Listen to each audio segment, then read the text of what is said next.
모든 설교의 자리가 마찬가지겠지만 또 제 개인적으로는 고등부서 설교를 준비할 때면 때때로 저에게 찾아오는 갈등이 있습니다.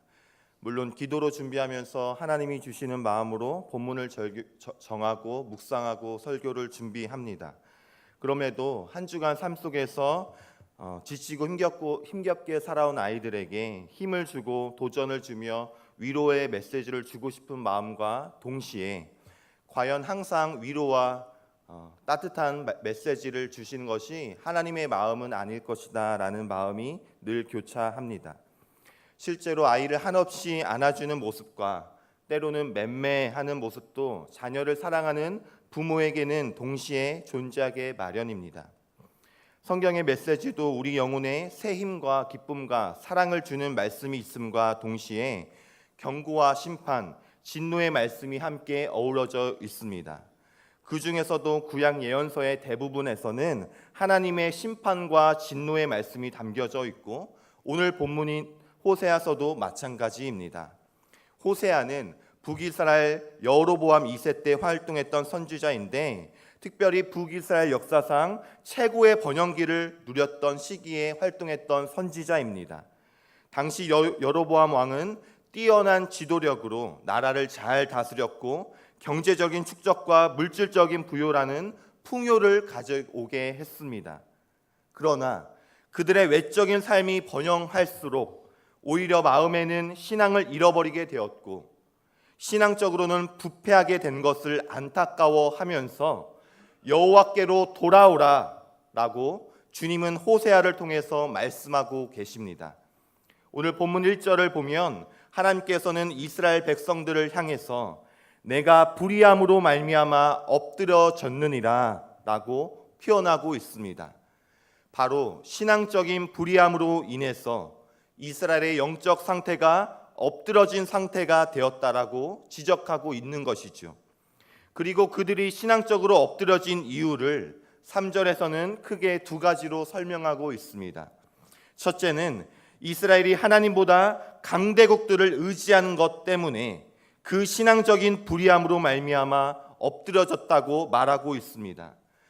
실제로 이 당시 북이스라엘의 형편은 남쪽으로는 전통적인 강호였던 애굽이 있었고 북쪽으로는 신흥 세력으로 떠오르는 아수르라는 강대국이 존재하였습니다.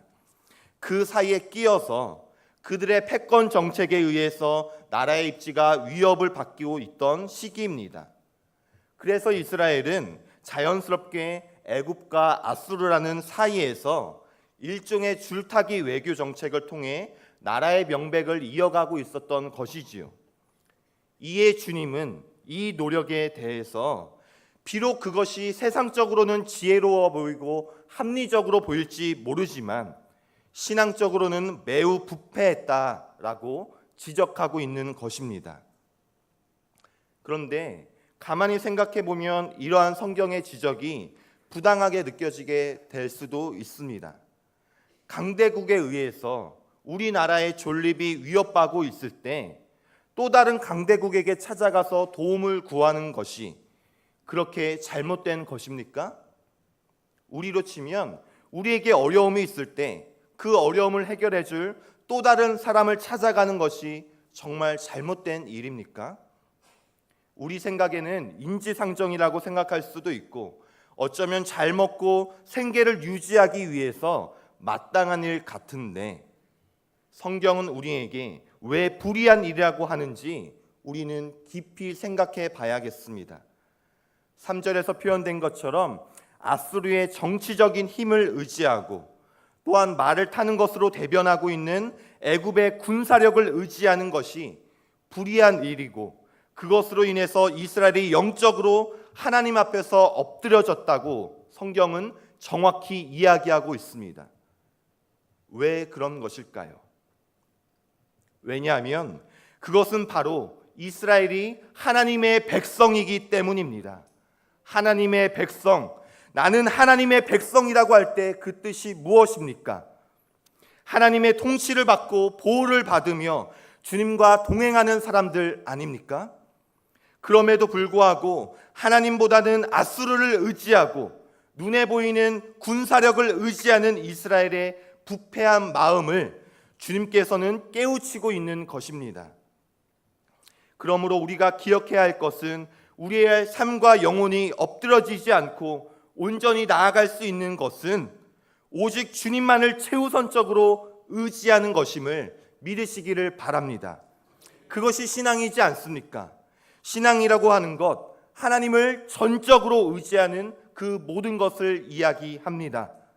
내가 얼마나 티끌 같은 피조물인 줄 알고 창조주 하나님을 의지하는 것, 내가 얼마나 버러지 같은 야곱인 줄 알고 전능하신 그 하나님의 능력만을 신뢰하는 것, 의지하는 것, 이것이 우리가 말하는 신앙입니다.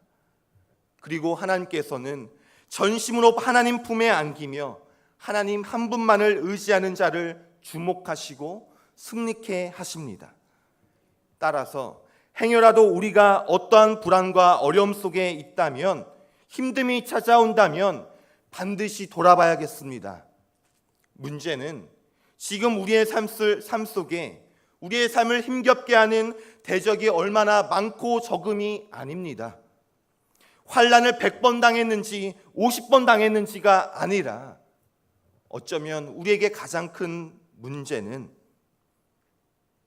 하나님의 백성이라고 말함에도 불구하고, 신앙인이라고 말함에도 불구하고, 믿음 생활을 한다고 말함에도 불구하고, 교역자로 살아간다고 말함에도 불구하고 하나님을 정작 똑바로 의지하지 않는 것, 그런 우리의 굳어진 마음, 우리의 딱딱해진 영혼이 비상인 것입니다. 주님을 사랑한다 말하면서도 우리 마음의 근원 속에는 은근히 다른 것을 의지하는 우리의 마음이 있을 수 있습니다. 우리의 재능과 이성 그리고 물질이 그것이 되어갈 수도 있습니다. 그래서 하나님보다 그것들을 더 의지하면서 하나님과의 관계에 공을 들이기보다 세상적인 것에 더 많은 관심과 공을 들이고, 어느새 하나님은 내 의와 만족을 이루기 위한 하나의 도구가 될 수도 있는 것이지요. 만약 그렇다면 우리는 오늘 하나님께서 호세아를 통해 주신 말씀을, 그 메시지를 마음에 깊이 새겨야겠습니다. 두 번째로 본문 3절은 이어서 그들의 신앙의 불의함에서 엎드러진 이유를 우상 숭배 때문이라고 말합니다. 이스라엘 백성들이 광야 생활을 하다가 농경 문화가 발달되었던 가나안 땅에 들어갔을 때 그들의 마음이 어떤 마음이 들었을까요? 우와, 어떻게 이렇게 잘 살 수가 있지? 어떻게 이렇게 발달된 문명을 가질 수 있지? 라는 생각을 가졌을 겁니다. 그런데 잘 보니까 그 번영에는 우리가 믿고 따라왔던 하나님 말고도 또 다른 신이 존재했던 것이지요. 바알이라는 농사의 신이 경배하는 자에게는 풍요와 다산의 복을 주는 것처럼 보여졌을 겁니다. 그래서 이제까지는 하나님만을 온전히 믿고 따라왔지만 굳이 여기 들어온 이상 하나님도 섬기고 이방신도 섬기는 것이 그들 마음 가운데 자리 잡게 되었고, 그런 그릇된 신앙을 하나님은 안타까워하고 계십니다. 우상이 무엇입니까? 출애굽기 20장 4절 말씀에 보면 10계명 중에서 제2계명이 나옵니다. 너를 위하여 새긴 우상을 만들지 말고, 또 위로 하늘에 있는 것이나 아래로 땅에 있는 것이나 땅 아래 물속에 있는 것에 어떠한 형성도 만들지 말며. 너를 위하여 새긴 우상을 만들지 말고. 결국 인간이 우상을 만들고 섬기는 이유는 바로 자신을 위함입니다. 우상 그 자체를 섬기는 것이 아니라 우상이 내게 필요한 만족과 복을 줄 것이라고 믿고 있기 때문에 곧 자신을 위한 우상을 만들어 가고 있는 것이죠.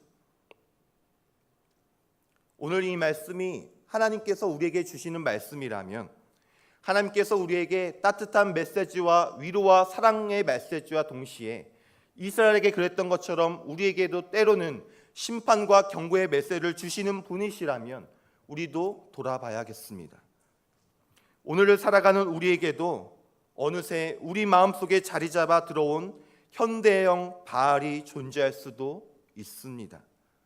그것이 날로 강팍해져가는 세대의 흐름 때문이라든지 혹은 먹고 살기도 힘들게 하는 경쟁 사회와 어느 순간 내 삶 가운데 찾아온 거대한 시련 때문이라든지 우리는 우리 안에 자리 잡고 있는 또 다른 이름의 우상이 있지는 않은지 돌아봐야겠습니다.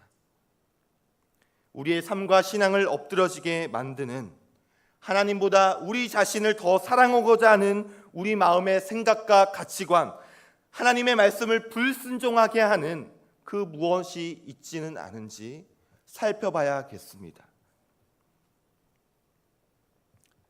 예언서에 나타난 하나님의 메시지가 단순한 심판과 진노의 말씀으로 그치는 것이 아니라 회복을 위한 하나님의 사랑의 메시지인 것처럼 본문에서도 이스라엘의 회복을 원하시는 하나님의 치유책이 제시됩니다.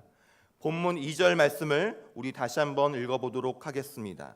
호세아 14장 2절의 말씀입니다.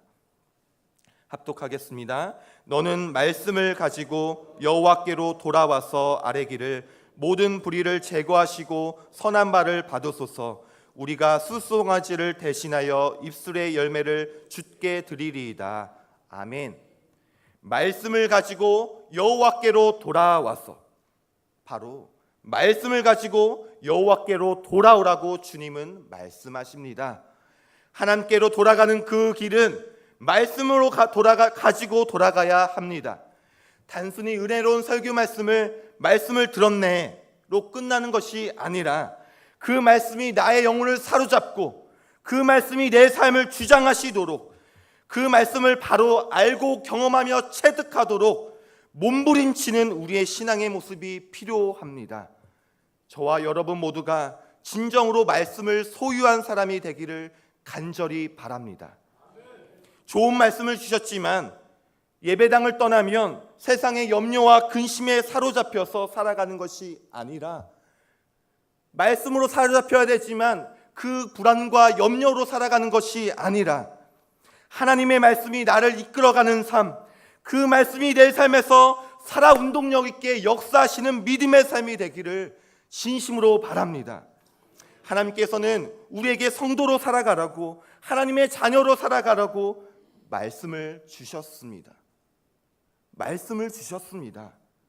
그럼에도 불구하고 하나님이 아닌 다른 것들을 더 의지하게 되고 두려워하고 있는 우리의 연약한 모습이 있었다면 다시 고백해 봅시다. 주님 말씀만이 내 영혼을 소생시키심을 믿습니다. 어두운 내 삶에 주님 말씀만이 등이시며 빛이신 줄 믿습니다. 그 말씀에 살아계신 주님의 능력이 나의 가장 큰 능력됨을 믿습니다. 다시금 고백하며 말씀의 사람으로 회복되는 저와 여러분의 삶이 되기를 진심으로 바랍니다. 마지막으로 하나님은 이렇게 하나님께로 말씀으로 돌아가는 자에게 이렇게 약속해 주십니다. 4절 상반부에 이렇게 말씀합니다. 내가 그들의 반역을 고치고 기쁘게 그들을 사랑하리니. 우리 안에 자리 잡고 있는 반역스러운 마음을 하나님께서 고치신다라고 약속하십니다. 불같은 성격의 모세를 시면의 모든 사람보다 온유함이 더하도록 하나님이 바꾸셨습니다.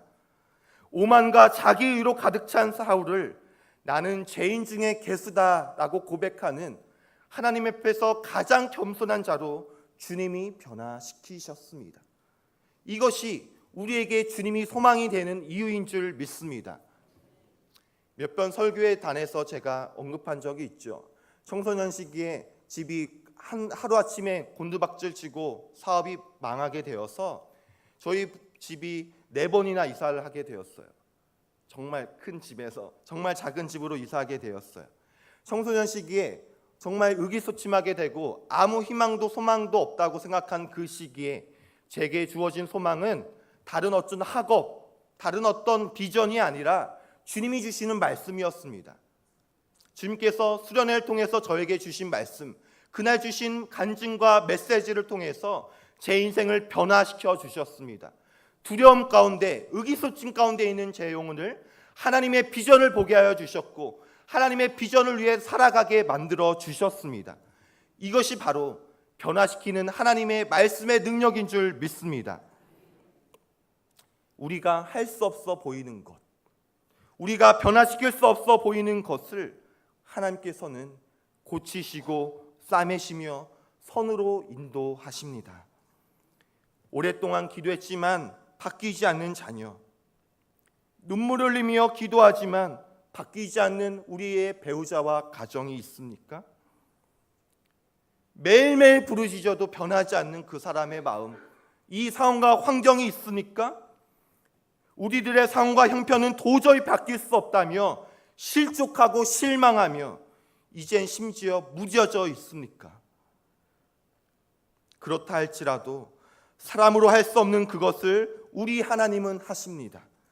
말씀은 우리 영혼에 소유하며 가지고 주님께 돌이키는 그 순간부터 하나님은 말씀의 능력으로 우리를 변화시키시는 줄 믿으시기를 바랍니다. 그리고 그러한 우리를 기쁘게 사랑해 주시겠다라고 본문은 말씀하고 약속해 주십니다. 말씀을 맺으려 합니다. 우리의 믿음의 자리에서 주님께 돌이켜야 할 신앙의 영역이 있지는 않은지 돌아보기를 바랍니다.